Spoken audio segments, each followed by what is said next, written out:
Amén. Epístola de Filemón es solamente un capítulo, epístola del Nuevo Testamento, escrita por el apóstol Pablo, ¿cierto? A Filemón.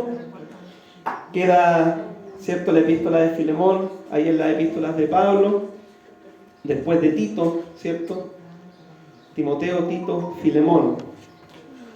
Bien, yo le puse al mensaje del día de hoy, ¿cierto? Si lo tiene ahí, Filemón, manténgalo ahí, lo vamos a leer en un momento. Le puse al mensaje del día de hoy una carta de reconciliación. Una carta de reconciliación. Me llamaba mucho la atención que cuando empezábamos el culto, ¿cierto? Cantábamos alabanza y la alabanza decía: soy libre para danzar al Señor, soy libre, ¿cierto? Hay libertad en la casa de Dios. Soy libre, ¿cierto? Para poder adorar a Dios. ¿Por qué? ¿Por qué decimos que somos libres? Porque antes estábamos esclavos del pecado, esclavos de las malas decisiones que habíamos tomado, esclavos de alguna otra situación, ¿cierto? No estábamos esclavos, pero cuando llegamos a Cristo fuimos hechos libres. Cristo rompió esas cadenas, esa atadura y nos libertó el Señor, ¿ya? Así que esta era nuestra condicionante y precisamente la carta de Filemón nos habla de esto. Nos habla, ¿cierto?, acerca de un esclavo llamado Onésimo, ¿ya? Que Onésimo era un esclavo de un cristiano, ¿cierto?, llamado Filemón. Filemón era un patrón, un patrón cristiano, pero Onésimo decidió huir de Filemón, y cuando Onésimo huyó se llevó cosas de Filemón, ¿ya? Pero en esta huida se encuentra con el apóstol Pablo, y Pablo le comparte el Evangelio. Pablo le habla acerca de Cristo, y le habla de cómo debía ser su vida en Cristo, y cómo él debía arreglar los problemas que tenía de su pasado, ¿ya? Y muchas veces nosotros llegamos a los caminos del Señor con consecuencia de malas decisiones que hemos tomado en nuestra vida anterior a Cristo, ¿ya? Y esto lo vamos a ir explicando ahora. Pablo, dice la Biblia, el contexto histórico, Pablo se encontraba preso. Pablo se encontraba preso por causa del Evangelio.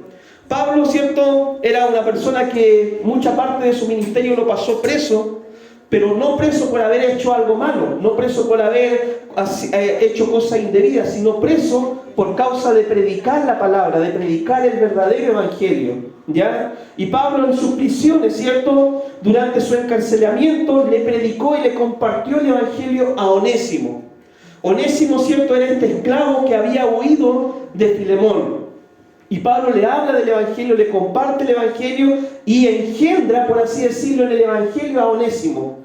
Viene a ser Pablo el papá espiritual de Onésimo, ¿cierto?, en las prisiones. Y Onésimo empieza a servir a Pablo durante las prisiones y empieza a ayudarlo en una u otro quehacer que tenía el apóstol Pablo, y Onésimo resulta ser muy útil para Pablo. Onésimo, ¿cierto?, se convierte en una persona útil. De hecho, el nombre Onésimo significa útil. Ya, eso significa el nombre Onésimo. Y Onésimo llega a ser útil para Pablo en las prisiones. Pablo, hay que recordar, a esta altura, ¿cierto?, de su ministerio, ya tendría 50 y tantos años, y él mismo se describe en la epístola de Filemón como un anciano, ya como un presbítero, como un anciano ya en el Señor. Era una persona de edad, había pasado el tiempo ya. Pablo, desde que se había convertido hasta esta época, ya llevaba mucho tiempo en el Evangelio. Onésimo, ¿cierto?, era este esclavo que huyó de su amo. No conocemos por qué habrá huido Onésimo de Filemón, pero sí sabemos de que huyó, ya escapó de su amo. Y ahora Pablo, ¿cierto?, escribe esta carta de Filemón, esta carta a Filemón, con el propósito de hacer volver a Onésimo a su amo. Y acá Pablo se encontraba con la disyuntiva, ¿cierto?, y decir: bueno, Onésimo me es tan útil para el ministerio, me es tan necesario acá conmigo ayudándome, me es tan útil, ¿cierto?, en la compañía del Evangelio, en el trabajo del Evangelio, pero hay un deber cristiano. El deber es devolver el esclavo a su amo. Ese era el deber, ¿ya? Tener que devolver el esclavo a su amo, aunque me era útil. Aunque le servía a Pablo para su ministerio, tenía que cumplir con ese deber. Hay que entender el contexto de la época. En esa época, ¿cierto?, en ese tiempo, la esclavitud, en el siglo I, ¿cierto?, después de Cristo, y mucho antes, tiempo antes, también la esclavitud era algo normal en el mundo. La esclavitud en el siglo I era algo normal, y anterior, ¿cierto? Siglo antes de Cristo era algo normal. La esclavitud, ¿cierto?, para los judíos estaba normada por la ley de Moisés. Moisés había escrito de que cuando de repente habían esclavos, cómo se les debía tratar, qué se debía hacer con un esclavo. Por ejemplo, en los judíos, si un esclavo era golpeado por su amo y se le saltaba un diente, o se le rompía un ojo, o se le quebraba un hueso, debía ser puesto en libertad. Eso normaba la ley de Moisés frente a la esclavitud. Por ejemplo, en la ley de Moisés también la palabra dice de que un hebreo podía servir por 6 años.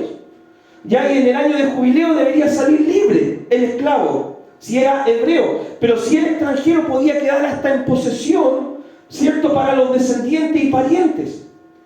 De hecho, la esclavitud normada por la ley de Moisés era mucho más generosa y misericordiosa que la esclavitud que tenían las otras naciones. En el Imperio Romano, por ejemplo, en el siglo I, un esclavo, si huía de su amo, podía ser ejecutado.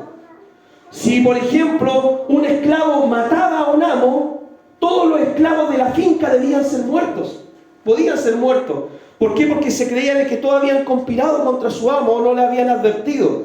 Entonces la esclavitud, ¿cierto?, que ya era un mal de la época, de ese tiempo, ¿cierto?, para los países paganos, países que no conocían al Señor, era algo totalmente aún más atroz vivir bajo el yugo de la esclavitud. Las personas, ¿cierto?, podrían ser esclavas por diferentes situaciones, lo podría llevar a una esclavitud. Por ejemplo, el endeudamiento. Cuando una persona, ¿cierto?, era buena para contraer deudas y llegaba una enfermedad, un problema, una situación y no podía pagar la deuda y la deuda crecía, no se hallaba otra solución que venderse como esclavo para poder cancelar la deuda. Usted recordará la historia, ¿cierto?, de los 2 deudores. Usted recuerda esa historia, ¿cierto? Había un deudor que debía una cantidad exorbitante de dinero y le pide al amo que lo perdone. Y había otro que debía menos. Bueno, cuando una persona no podía pagar la deuda, iba a ser vendida como esclavo. También había esclavitud por los prisioneros de guerra. Cuando una nación conquistaba otro país, ¿cierto?, las personas que eran tomadas como rehenes eran vendidas, ¿cierto?, como esclavos. De hecho, día antes, ¿cierto?, un par de días antes vi la película Gladiador, no sé si usted la ha visto. Y estaba viendo la película Gladiador y la traté de mirar con los ojos de la Biblia. Y ahí ponía, ¿cierto?, que este esclavo, el gladiador que había escapado de César, ¿cierto?, después fue vendido en una subasta pública y aún muchos esclavos eran usados, ¿cierto?, en los coliseos romanos para ser gladiadores.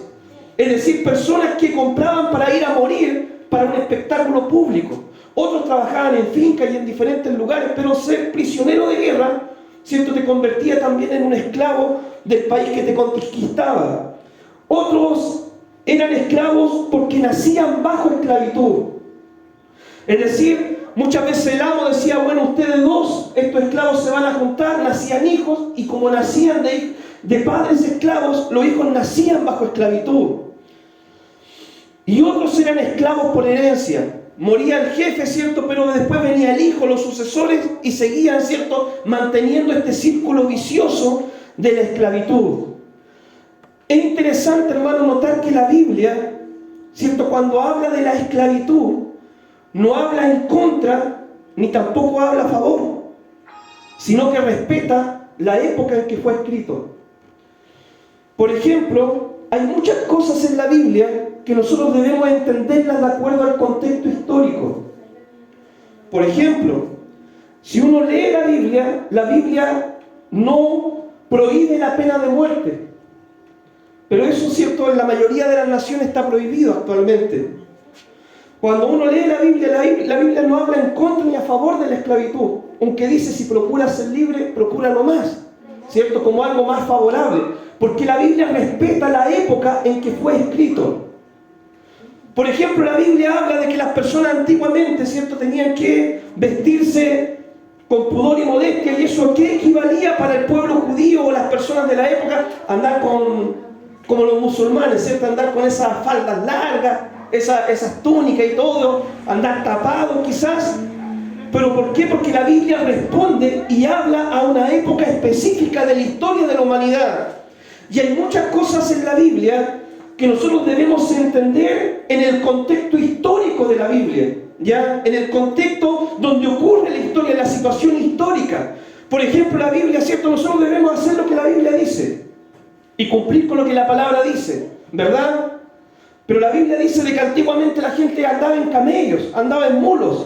¿Significa eso, hermano, que nosotros vamos a vender el auto y vamos a comprarnos un burrito para andar por las calles? No, porque eso tiene un contexto histórico particular en la historia bíblica para un tiempo específico. La Biblia habla de que la mujer cae en la congregación, ¿cierto?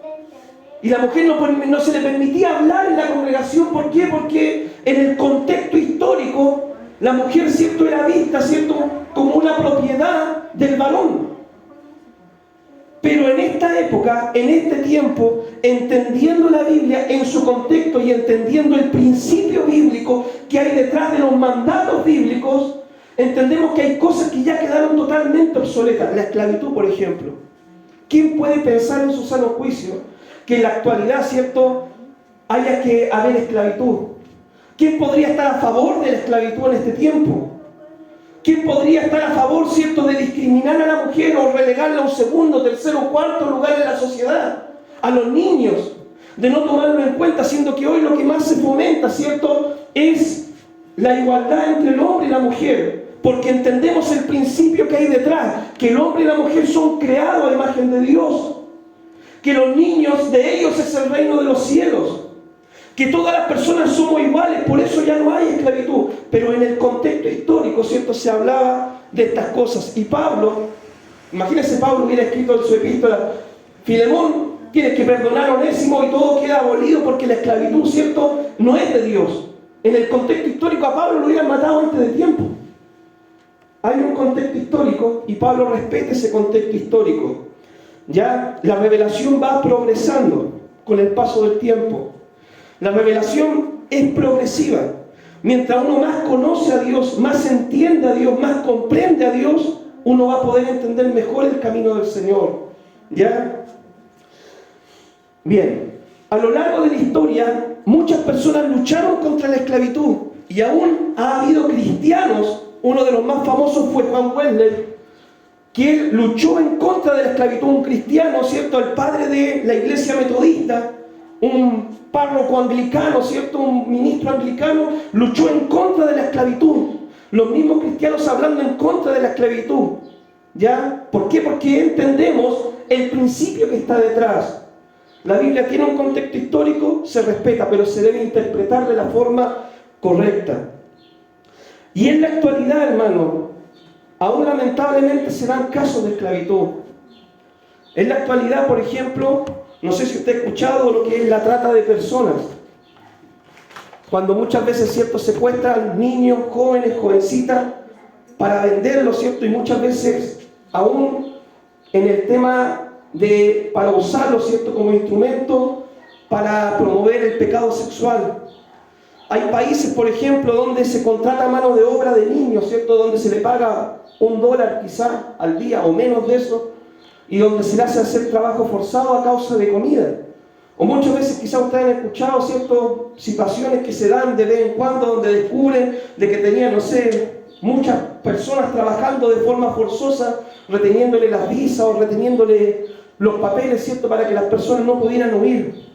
Lamentablemente, ¿cierto?, el ser humano no ha entendido, ¿cierto?, de que todos somos iguales, de que todos valemos lo mismo, de que tanto mi vecino como yo, ¿cierto?, somos iguales ante los ojos del Señor, que todos somos una vida y todas las vidas son valiosas para el Señor. Pero bien, yendo al texto bíblico, veamos lo que dice, ¿cierto?, Filemón capítulo 1, versículo 1 al 3, el saludo de Pablo.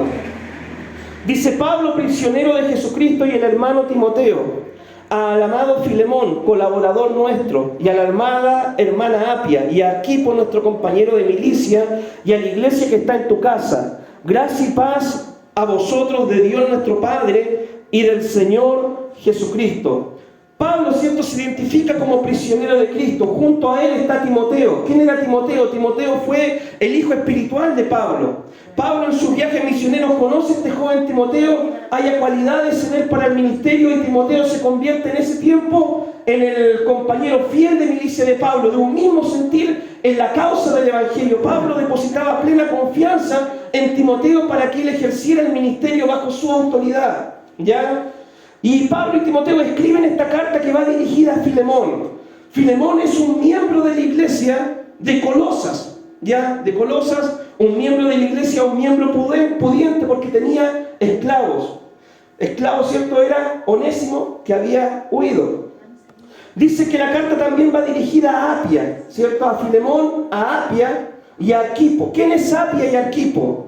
Apia se cree que es la esposa de Filemón y Arquipo puede ser el pastor principal de la iglesia o bien puede ser el hijo de Filemón. La iglesia, ¿cierto? Dice, y a la iglesia que se reúne en tu casa. En ese tiempo, en el siglo I, ¿cierto? Después de Cristo, las iglesias no tenían templo.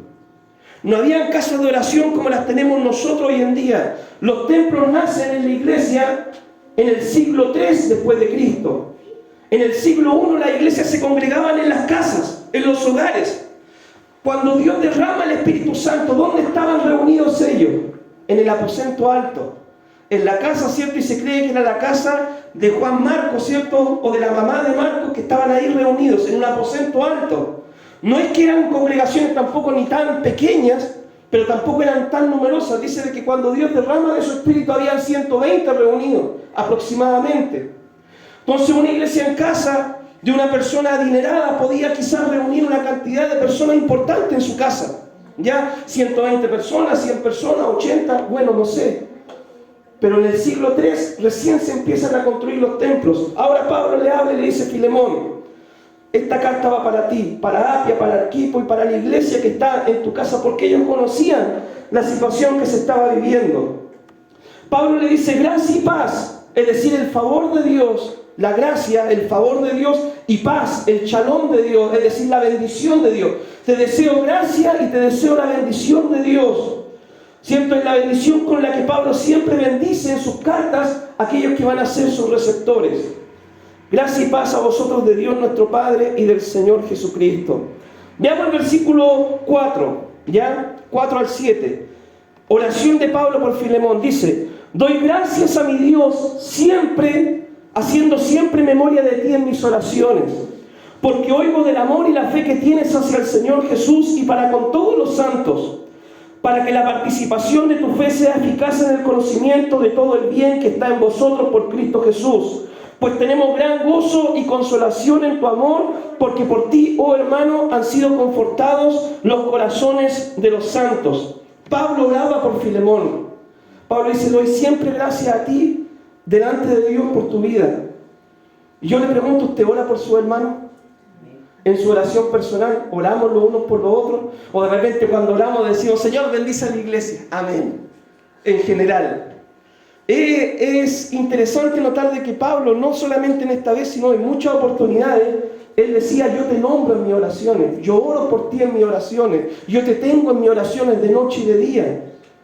Y nosotros debemos, hermano, tener la costumbre de orar los unos por los otros, pero no tan solamente. Yo sé que cuando hay poco tiempo quizás podemos decir: Señor, bendice a los pastores, Señor, bendice a los hermanos, bendice al coro, bendice a la iglesia, amén. No, debemos también tener la costumbre de orar: Señor, te pido por mi hermano Joel, y yo conocer la situación que está pasando mi hermano, te pido por su hija, por su esposa, su familia, su suegro, mi hermano Jonathan, la pastora, Señor, mira a su mamá, su familia en Argentina. Orar específicamente por los hermanos. Pablo dice que daba gracias, ¿cierto?, por las virtudes de Filemón, el amor y la fe, ¿cierto?, para con Dios y con los hermanos. Que cuando oremos por nuestro hermano podamos agradecer, ¿cierto? Señor, mira, te doy gracias por mi hermano, por la obra que él hace en el Evangelio, por el trabajo que está realizando, ¿cierto?, por su dedicación en la fe. ¿Qué debemos pedir nosotros por los hermanos? Primeramente, hermano, lo más importante es pedir que la persona sea conforme al corazón de Cristo. Esa es la oración más importante. Antes que pedir, hermano, la bendición económica, antes que pedir la sanidad física, antes que pedir que se resuelvan los problemas, es pedir que los hermanos sean conformes al corazón de Cristo. Nosotros tenemos una sola meta, y nuestra meta es ser como Cristo, ¿ya? Ser imitadores de Cristo, dijo Pablo. Esa es nuestra meta como cristianos, vivir la vida que vivió Cristo, ¿ya? Esa es nuestra meta y eso debemos pedir por los hermanos. Debemos orar por los hermanos en particular. ¿Y por qué es importante estar orando por los hermanos? Porque uno no sabe, hermano, la situación que pueden estar viviendo los hermanos. Uno no sabe, hermano, qué pueden estar viviendo los hermanos en ese día, en ese momento en particular o durante esa semana. El proceso que ellos puedan estar pasando. Ayer mismo, por ejemplo, la mamá de la pastora tuvo una alza de depresión y todo el tema, se sintió mal, ¿cierto? Y qué importante, hermano, orar. Yo le dije, oremos, Zule, clamemos al Señor de inmediato. Oramos por su familia, oramos por su vida. Porque muchas veces nosotros no conocemos los procesos, las situaciones que pasan ustedes, en particular si hay problemas económicos, problemas familiares, problemas de salud, uno no sabe. Pero estar siempre orando los unos por los otros. El orar por los hermanos demuestra nuestro amor como cristianos, como hermanos en la fe.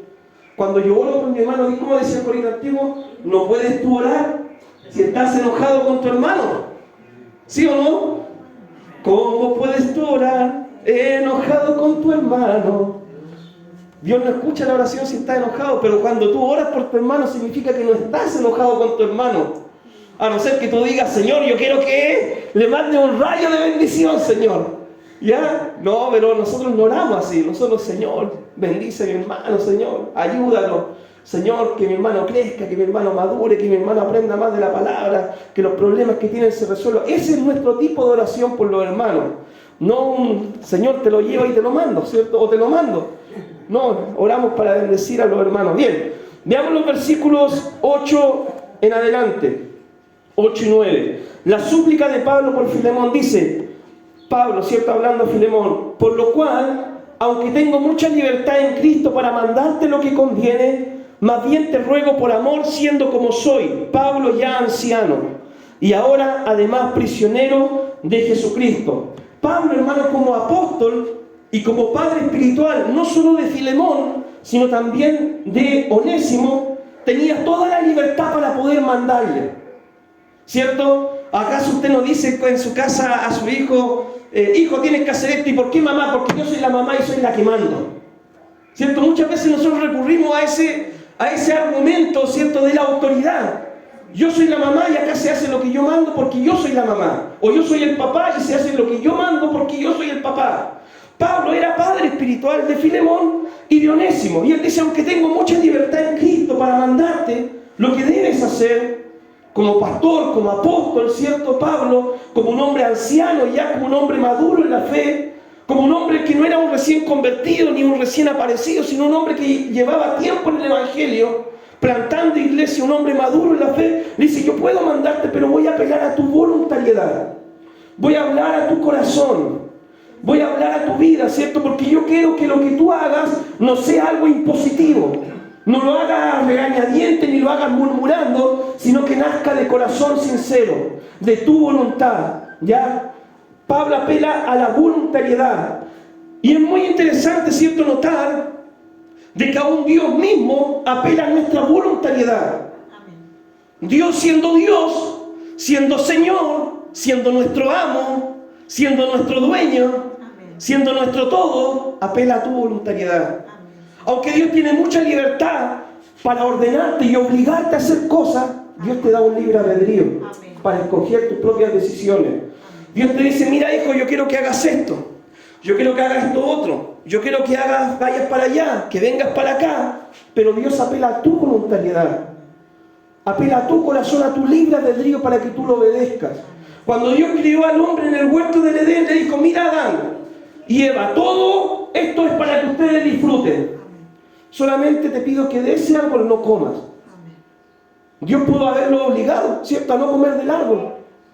Pero Dios apeló a su voluntariedad. Dios le pidió, no quiero que comas de esto. Pero le dio la libertad de poder tomar la decisión por sí mismo. El líder, ¿cierto? El buen líder no es el que exige cosas de sus miembros, sino aquel que apela a la voluntariedad del corazón de los miembros. ¿Cierto? Uno puede decir, no, que el pastor es el que manda, que el pastor es el que ordena, que se hace como dice el pastor. No, pero el pastor es el que dirige. El líder es el que dirige, pero apela a la voluntariedad de los miembros. ¿Ya? Yo les puedo explicar el Evangelio, les puedo enseñar la palabra, les puedo mostrar lo que Dios pide, pero yo no los puedo obligar a ustedes a venir acá al culto, a servir a Dios, a comprometerse con la iglesia, a comprometerse con el Señor. ¿Por qué? Porque eso tiene que nacer en su corazón, en su voluntad. Tiene que ser algo de su corazón. Yo no los puedo ir a obligar a sacarlo de la cama a las 11 de la mañana para que vengan a congregarse, no puedo hacer eso. Pero sí puedo apelar a su voluntariedad y decirle, hermano, es necesario congregarse. La palabra de Dios nos enseña, no dejéis de congregarse, como algunos tienen por costumbre, ¿cierto? ¿Cuál es la diferencia, hermano, entre un jefe y un líder? El jefe ordena. Si no ordena, despide. Es bien simple, ¿cierto? El líder dirige. Pablo, como líder espiritual, ¿cierto? Como padre espiritual, prefiere dirigir antes que ordenar. Los jefes, ¿cierto? Si usted está trabajando en cualquier trabajo secular y el jefe lo manda a hacer algo y usted le dice, no, ¿y por qué voy a tener que hacerlo? Bueno, te vas. Ahí está la puerta, hay 10 afuera parados que quieren trabajar en tu puesto. Esa es la diferencia entre mandar como un jefe y líder y dirigir, ¿cierto? Según el corazón del Señor. Veamos los versículos 10 y 11. Dice, te ruego por mi hijo Onésimo, a quien engendré en mis prisiones, el cual en otro tiempo te fue inútil, pero ahora a ti y a mí nos es útil. Pablo, ¿cierto?, intercede por Onésimo. Onésimo, ¿cierto?, es este esclavo fugitivo de Filemón, y es interesante el juego de palabras que hace Pablo con Onésimo. Onésimo significa útil, ¿ya? Útil significa Onésimo. Entonces Pablo acá hace un juego de palabras, ¿cierto?, y dice, te ruego por mi hijo Onésimo, te ruego por esta persona que es útil, a quien engendré en mis prisiones, el cual en otro tiempo te fue inútil, no Onésimo, ¿cierto? Onésimo útil, en otro tiempo te fue, no Onésimo, te fue un inútil, pero ahora a ti y a mí nos es útil en el Evangelio. Pablo, ¿cierto?, usa esta expresión para hacer este juego de palabras y dice, ahora Onésimo es útil. ¿Por qué antes era un inútil? ¿Por qué era un inútil? Porque quizá era un esclavo, ¿cierto?, que servía regañadientes, que no quería someterse, que no quería hacer bien las cosas, que no quería servir a su patrón. Y quizás podemos entender, ¿cierto?, el corazón de Onésimo, que se sentía oprimido por la situación actual que él estaba viviendo, por la cultura que le tocó vivir, por, no sé, el contexto histórico que se desarrolló su vida, y por eso él quizás hacía las cosas, pero de una forma inútil. Y cuando vio la oportunidad huyó de su amo. Pero cuando se encontró con Pablo y le predicó el Evangelio Pablo, y entendió Onésimo, ¿cierto?, de que Dios es su Salvador, que Cristo murió por sus pecados, de que Cristo vino a darle nueva vida, se convirtió en una persona útil en el Evangelio. Así como nosotros antes, ¿cierto?, éramos inútiles, ¿cierto?, en las cosas del Señor, porque andábamos haciendo lo malo, andábamos, ¿cierto?, siempre pecando, andábamos, ¿cierto?, en vez de juntar, desparramando, ¿cierto? Pero cuando conocimos el Evangelio nos convertimos en cristianos útiles en las manos del Señor. Pablo ruega, ¿cierto?, a Filemón. ¿Por qué? Porque es probable que cuando Onésimo huyó, le haya robado cosas de valor. Ya le haya sacado cosas de valor, y Onésimo tenía una deuda pendiente con Filemón. Onésimo tenía una deuda pendiente con su amo. La ley romana daba autoridad al amo para matar a su esclavo.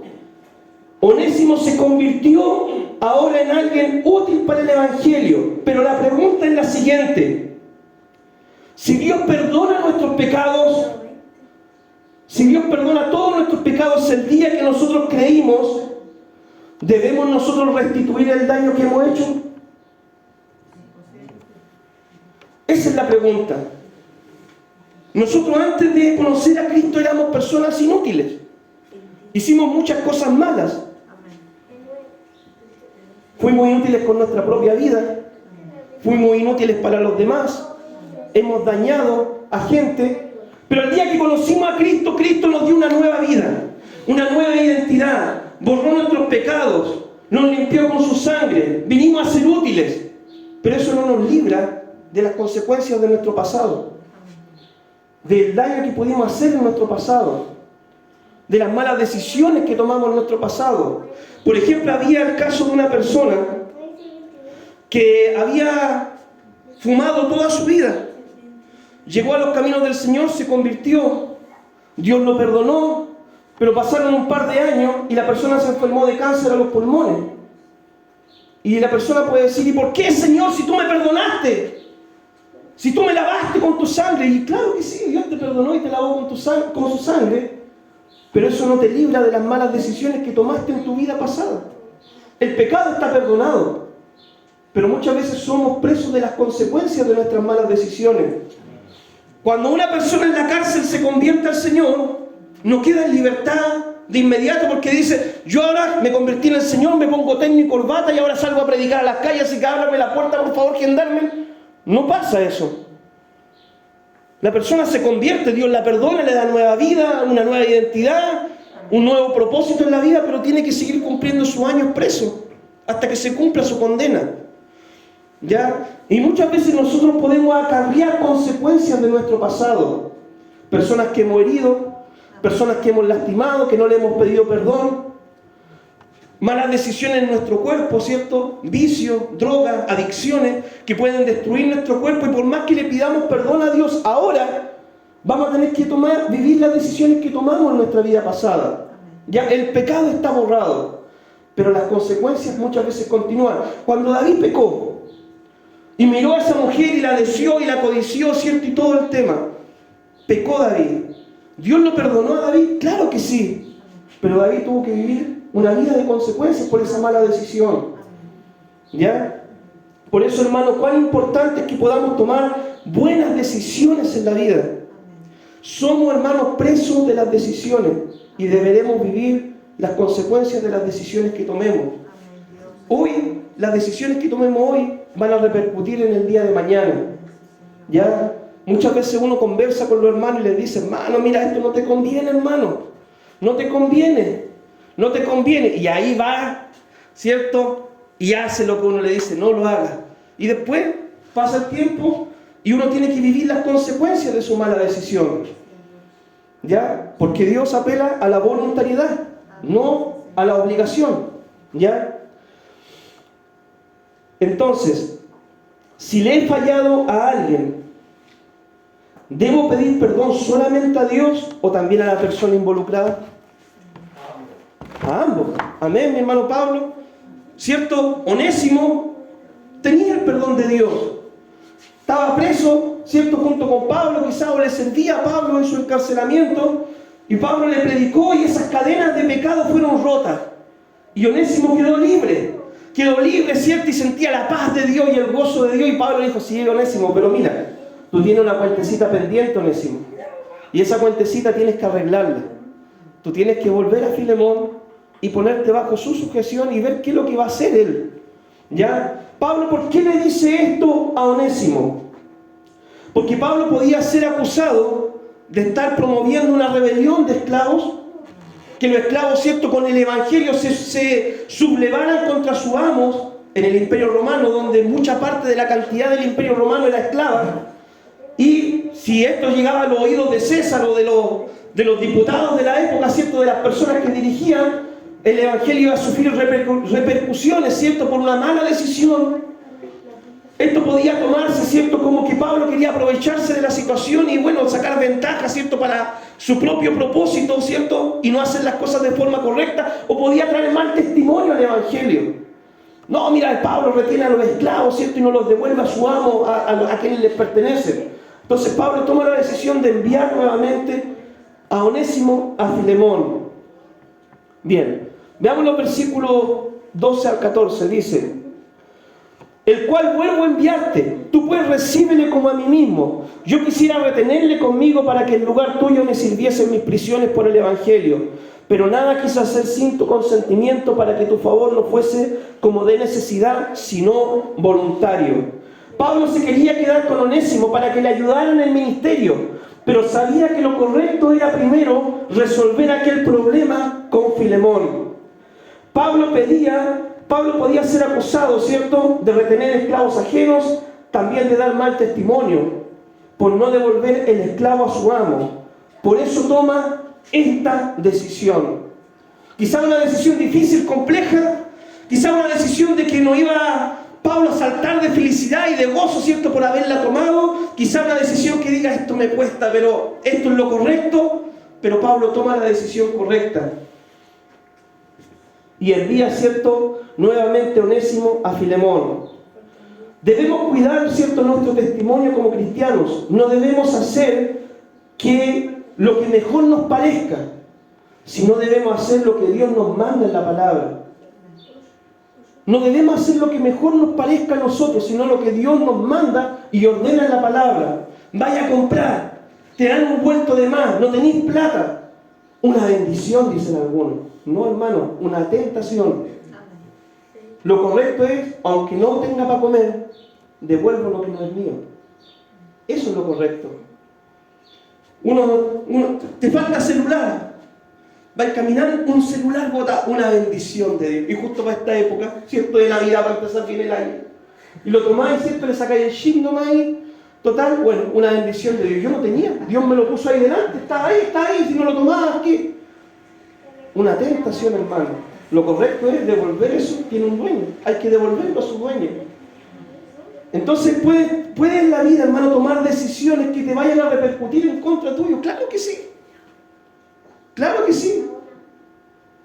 ¿A quién le gustaría, si se pilla una cartera llena de plata, devolverla? Yo creo que nadie lo haría así como, ay, ya, ¿dónde estoy? Desesperado por ir a entregarla, ¿cierto? Porque quizás todos tenemos necesidad, pero si la cartera tiene el carnet de la persona, tiene los datos personales, hay que devolverlo. Eso es lo correcto. La honestidad antes que la oportunidad. ¿Ya? Entonces estos son valores, hermano, que Pablo tenía.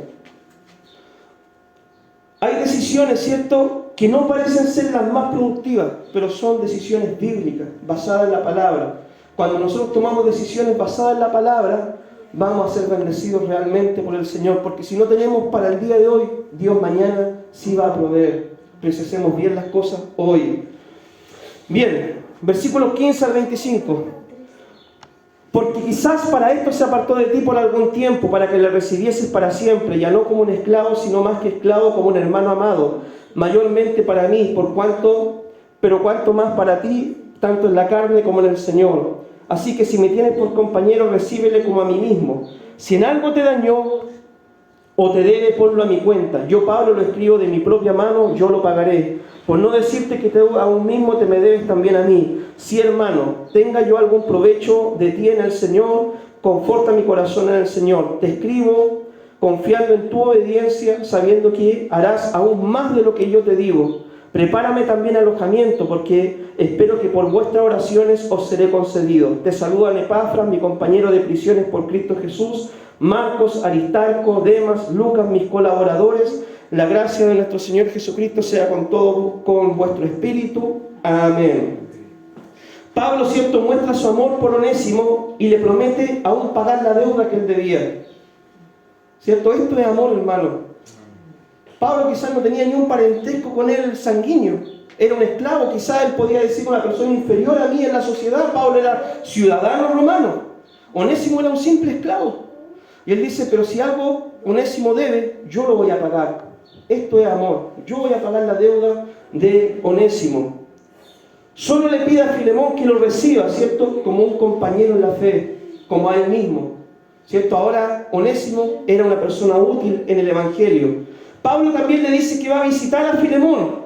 Y yo creo que esta visita de Pablo era para ver si es que las cosas andaban bien entre Filemón y Onésimo. Porque Pablo, como padre espiritual, se preocupa por su hijo. ¿Qué papá le gusta que su hijo ande peleado? Y Pablo, como padre espiritual de ambos, quiere que la relación ande en paz entre ambos, ¿cierto? Y por el bien de la iglesia de Colosas.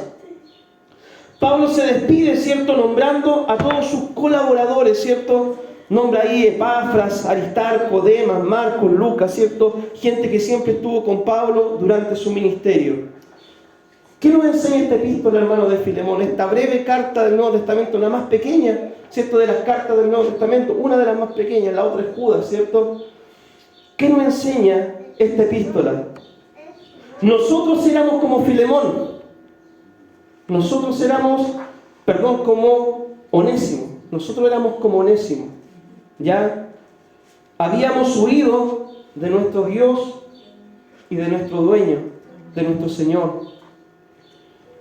Estamos viviendo en esclavitud de nuestro pecado, atados, ¿cierto?, por nuestras malas decisiones, atados por el pecado, ¿cierto?, que nos asediaba.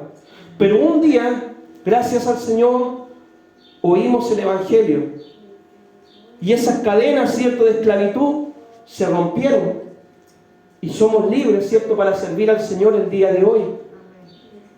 Cristo, ¿cierto?, medió entre nosotros y el Padre para poder reconciliarnos con Dios nuestro Padre, ¿cierto?, y arreglar esas cuentas pendientes que nosotros teníamos. Y ahora somos útiles en las manos del Señor. Sí, hermano, tú eres útil en las manos del Señor. Tú puedes ser muy útil en las manos de Dios. Antes éramos inútiles, pero ahora somos útiles en las manos del Señor. Ahora trabajamos a favor del reino de Dios.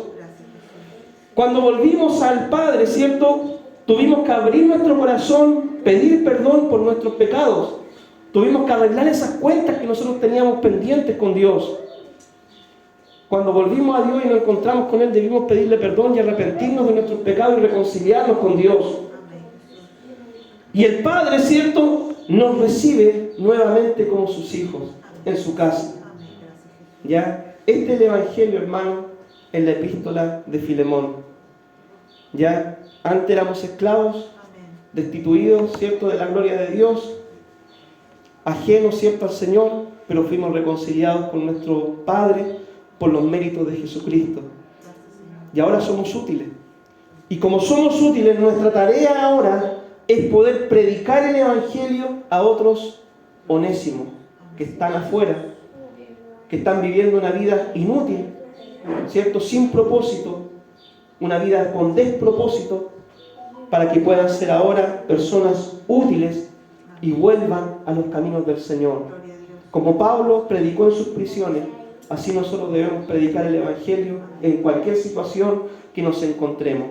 Que Dios les bendiga, mis amados hermanos.